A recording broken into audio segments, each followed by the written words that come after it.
Kill people, capture cities, harvest resources, refine them, build guns, build tanks, upgrade tanks, kill many, many more people. That is how you play the Chaos Dwarves.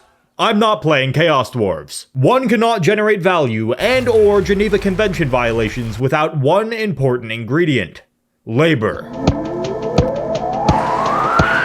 Drazoath the Ashen has always been on the forefront of innovation, but today he decided to try what no Chaos Dwarf has ever tried before: communism. Also known as freeing his hundreds of thousands of slave laborers and providing them meager wages in exchange for facing fully equipped foreign armies of all varieties while equipped with naught but loincloths, unreasonably large maces, and an unquenchable thirst for bourgeois flesh. This challenge is a bad idea. Laborers have 0 armor, plus 32 and 36 leadership respectively. You know who else has 36 leadership? Bretonnian peasant bowmen. They are French peasant archers. To demonstrate both the indispensable value of labor and the endless well of my own masochism, I need to somehow coerce these worthless little shits into violently transforming the miserable Darklands into a peaceful communist utopia. Brought to you by today's sponsor, Opera GX. Do you like ads? No? Well, Opera GX has a built-in ad blocker and VPN to ensure that you can consume your daily 15 hours of overprotective boyfriend ASMR without interruption. The video pop-out feature also allows you to mainline whatever brain rot fills the void left by your emotionally absent parents with as many tabs as it takes. Bored? Well, imagine a web browser that calls you a good boy or girl every time you open a tab. With GX mods, the only limit is your imagination. You can create the most serene, peaceful browsing experience possible, or something utterly cursed and demented, whatever your evil little heart desires. Other browsers. Opera GX. Folks, it's that simple. In just a few seconds, you can transfer all of your settings from whatever bargain bin browser you've been shackled to into the sleek, sexy, refined package of Opera GX. Thanks to Opera GX for sponsoring this video. Use my link in the pinned comment or description to download Opera GX today. We begin in the Southern Darklands with an army that I need to immediately get rid of. Now I've got some naked orcs. To our north, we have clothed orcs. While we've been slaving away in the mines, they've been stealing our shit. So let's kill them. Oh wait, they have all of our shit. An Orc Lord, Black Orcs, 2 units of Orc Boys, Orc Error Boys, and 2 units of Goblin Wolf Riders. Versus... we're fucked. Drazoath is the leader of this uprising, so we can at least use him. He sucks right now. He'll be super strong once he unlocks his spells and abilities, but right now he's just a guy with occasionally flammable burps. This challenge might be impossible if we didn't have drone strikes. Laborers build things, including this fantastic little building that gives every one of our armies near it the ability to call in air support. Let me introduce you to the Blob. By inserting goblin laborers into the orifices of orc laborers, we're able to produce a formation that may, perhaps, be able to survive for more than 5 seconds. We are, technically, attacking, so I had Drazoath throw flaming shit at them until they charged. The Goblin Wolf Riders caught him before he made it back to the laborers, then did this shit. These are literally the worst cavalry in the game, but even with a clean charge and this debuff, we couldn't rout them in a full minute of 4v1 melee. We suck ass, especially Drazoath, who had a flaming shart accidentally killing 50 laborers. 1 Black Orc is worth about 500 laborers. They have 80 Black Orcs, so I drone strike them the second they got close. They still have 73 Black Orcs. I ran the hell away, caught their units in a blob, ordered the second and last drone strike, landed it beautifully in terms of both timing and the random spread pattern, then still got my ass beat by the remaining 60 Black Orcs. Setting up the Blob on this cliff allowed me to funnel the enemy even more effectively and land an absolutely perfect first strike. This caused a downright diabolical swing of the balance of power. The problem: 32 leadership. Even the majesty of the Blob could only buy us about 70 seconds of pretending to put up a fight. The drone strike has a cooldown of 90 seconds. Despite my formation being absolutely obliterated, I managed to convince this unit of goblins to bravely sacrifice themselves for the good of gobkind. I tried my absolute best to ensure their brave sacrifice wasn't in vain. And failed. We lost again, and I give up. Grizguts and his extremely damaged army lived to see another day, but at least Ulduz the Grey grabbed more orcs without delay. They dipped, we attacked their settlement. Thankfully, unlike black orcs, goblins die when hit with very large bombs. Goblin archers can even die to our miserably shit units as well. Although this victory is against an absolutely worthless garrison, it symbolizes hope. Hope that one day our beautiful boys will be freed from the shackles of the capitalist machine and duly compensated for their hard labor. We got a melee attack buff and upkeep reduction from giving them Stockholm Syndrome. We moved up, Grizguts attacked us. Now he's got 2 squig herds, which are more or less perfect for killing laborers. Fortunately, they also have terrible leadership and routed when we blew up 80% of their army in a single strike. We did win this battle, but we still barely killed more of them than they killed of us. And really, the drone strikes got 80% of the kills for us. We still suck. To become less terrible, we must first understand how to play the Chaos Dwarves. Kill people, capture cities, harvest resources, refine them, build guns, build tanks, upgrade tanks, kill many, many more people. That is how you play the Chaos Dwarves. Killing people and capturing cities? Very good. Harvesting and refining resources? Nah, we ain't doing all that. The Chaos Dwarf economy is unreasonably complicated, but it all begins with labor. Why the fuck did we kill up the Neanderthals? Those idiots could have easily worked construction and doubled our profits. This ancient philosophical question led to both the foundation of the Chaos Dwarf economy and subsequently our grand revolution. We have an ingenious way to produce an infinite number of laborers. We attack people and kill them, and the ones that we don't kill, we force them to be laborers. We can use these laborers to construct buildings faster, mine raw materials that can be used to make armaments and buildings. Armaments can be used to upgrade the real Chaos Dwarf units, and build even more buildings. We can't use the vast majority of this shit. Unlocking units doesn't help when we're not allowed to use them. Same with upgrading them. And in terms of running an efficient economy, we don't really need to do that. Our beautiful laborers are willing to die for close to $0, and the vague promise that they will one day actually get paid a living wage. Oh, and if they refuse to fight on the front lines, we do have a few other ways to dispose of them. By putting 200 laborers at a time into a hydraulic press, we can somehow produce 1,500 gold, 10 control, or 10 influence. We want influence. For a measly 75 influence, we can purchase faction-wide buffs that help us kill even more capitalist pigs. I had to cast a spell on that motherfucker. Grizguts and his army got caught lacking in a choke point.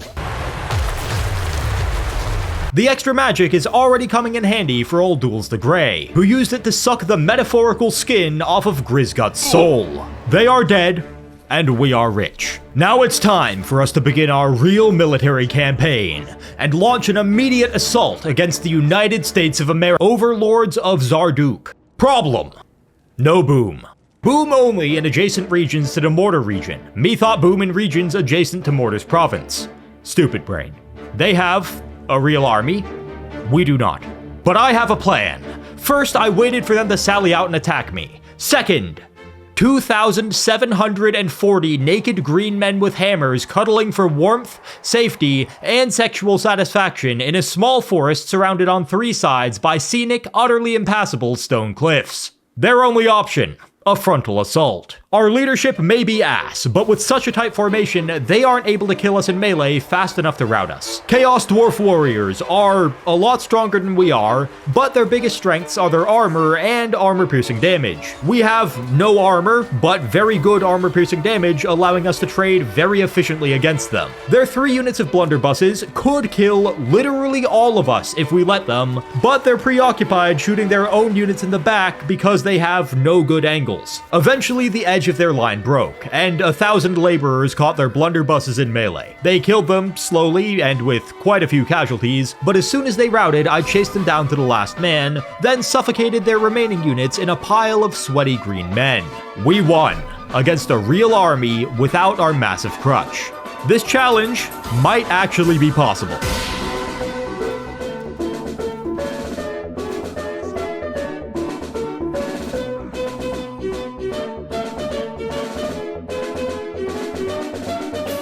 Through several means, I have managed to completely transform these laborers from irredeemable dogshit to mildly redeemable dogshit. Although every one of the battles that I just showed, we did need to fight those manually and very carefully. We are still quite bad, I'm not gonna lie. Nevertheless, I believe we are finally ready to begin our true journey of freeing the Darklands from the trifecta of evil. Tretch Craventail and the miserable cowardly rats. Imric and the miserable cowardly shaved rats, who also have a few pets that may or may not be dragons. And Kugoth Plaguefather. Kinda self-explanatory, that one. We begin with the rats. For the heinous crime of denying Skaven slaves bathroom breaks, I sentenced Tretch Craventail to death. Which is very convenient because he left his army of Skaven slaves and clan rats in force march within our movement range. There's only one way we can defeat these absolute disgusting cowards. We're gonna hide in the trees. Mostly because they have a Doom Wheel. Now, a Doom Wheel is a problem. It has 400 weapon strength and 30 bonus versus infantry. We don't want to deal with it. It's like 25% weaker in the trees. Also, our leadership in general is reliant on being in a blob. 9 from their lord, 5 from their flanks being secured, 8 more from their lord, and with all that combined, we do effectively have around 70 leadership. Tretch, I'm gonna suck your soul out, buddy. Okay, they're finally moving forward. Tretch is already at like half HP from 2 spirit leeches. That is very good. Fun fact, this thing also shoots big ass like rockets. Oh shit, oh shit, oh shit, that's bad. Oh, that's bad. At least it'll knock him back into the laborers. A lot of lords can get stun locked by a Doom Wheel. I fear Olduz is one of them. We are in fact hitting it. It is with our lord there and a very, very tight blob. Not immediately killing all of us. That is wonderful. He will not survive this one. This will finally be the last one. There we go. Beautiful. We do have like a reasonable number of kills on all of these units now. 166 gold value, 72 kills. They would be killing Skaven slaves, but still better than nothing. Beautiful. We genuinely won that with a lot of work from these laborers. Were those literally the worst melee infantry in the entire game that we were against? Yeah, but the laborers did hold their own. One thing that I'm gonna be dead ass, I kind of forgot about, they do actually have Storm Vermin here. They're like the worst elite units, but they are elite melee infantry, just barely technically. And somehow, we still beat them.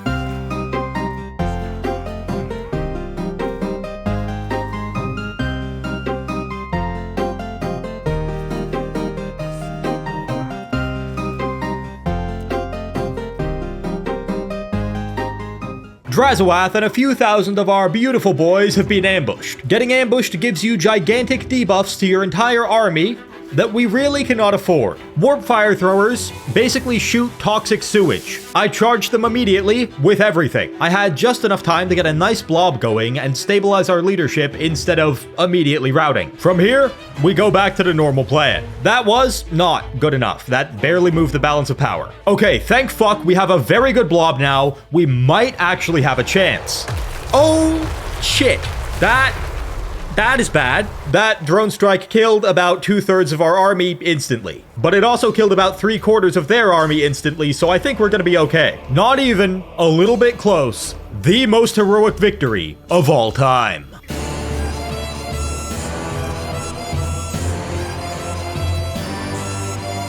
For the horrific crime of colonizing the Darklands to extract natural resources, mostly dragon cum, I sentence Imric to a 300-year shift at Femboy Hooters. They have a bunch of basic elven units, some of the best cavalry in the game, and a dragon.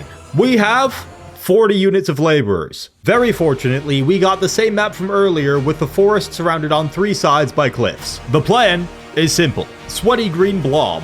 bait them in. Wait, I forgot my reinforcements, and let them come onto the battlefield, where they will be immediately assaulted by their entire army. New plan.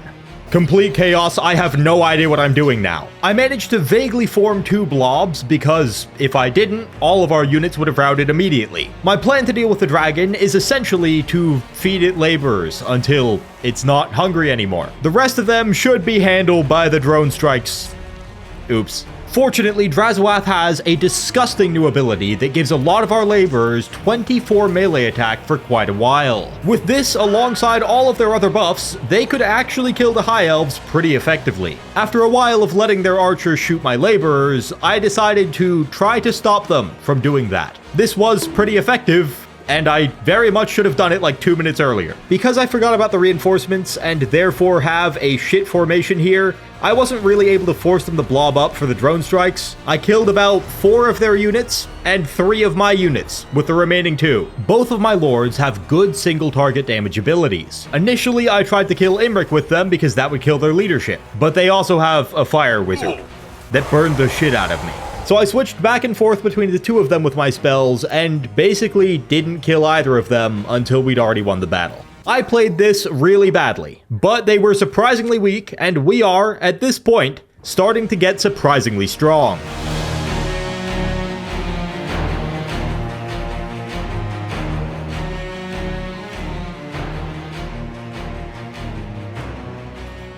When our reinforcements came onto the battlefield in a poor location, that really sucked. My entire strategy here is to do that same shit to them, but also with drone strikes. Low friendly fire, but goddamn, they are dead. Fuck it, we charge in here. We ain't waiting around. We ain't no goddamn high elves, and we ain't gonna fight like no goddamn high elves. Bing bop. Boom, boom, boom, boom, bam. Just fucking gorgeous. Beautiful. Beautiful.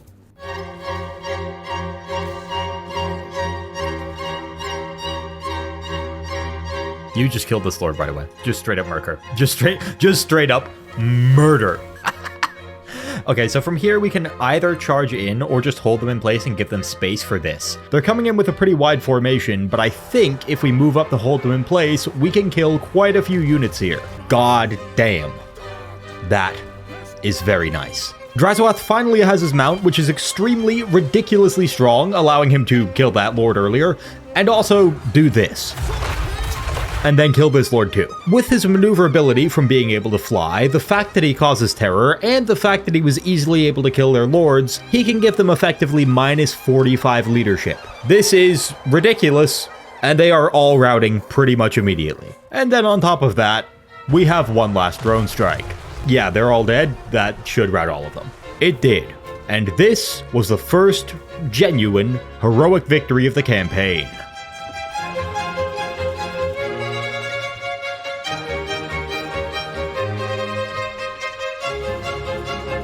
Are we serious right now?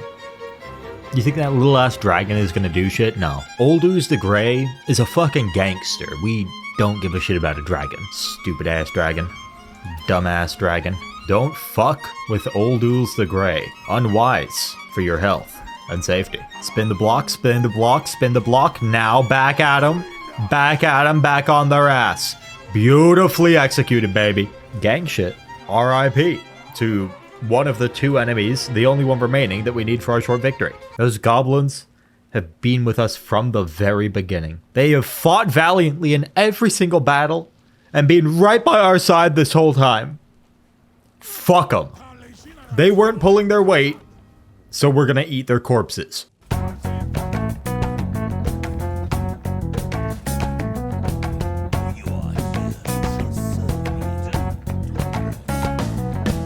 Our righteous revolution has lit a fire in the heart of every laborer throughout the Darklands, if not the world. And Drazoath wields that fire. The Flames of Asgorth is a spell damn near equivalent to our beautiful Mega Mortars in terms of damage, but it can be used over and over again. Kugoth is, literally, strong as shit, but even he stood no chance here. Good God. We really just did it to him. Downright diabolical. Oh my god, that value on Drazoath. I mentioned earlier that Drazoath would get very strong. This is what I meant. At this point, he can trivialize almost every battle. But while Drazowath followed the light, Olduz the gangster followed a different path, striking fear into the hearts of bourgeois scum across the world. Gourmand Ironclaw is incredibly strong, but imagine having a magically induced panic attack while simultaneously the sky opens up and rains explosive fire onto you and your 10,000 closest friends, directly after the enemy lord absolutely murdered your lord. This was one of the most unfavorable battles that I have ever managed to win.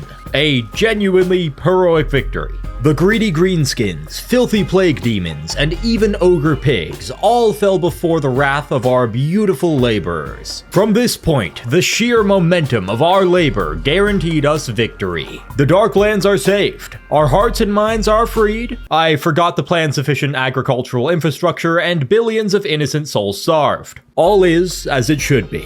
Thank you for accompanying me on this spiritual journey. Have a wonderful day, and until tomorrow, bye.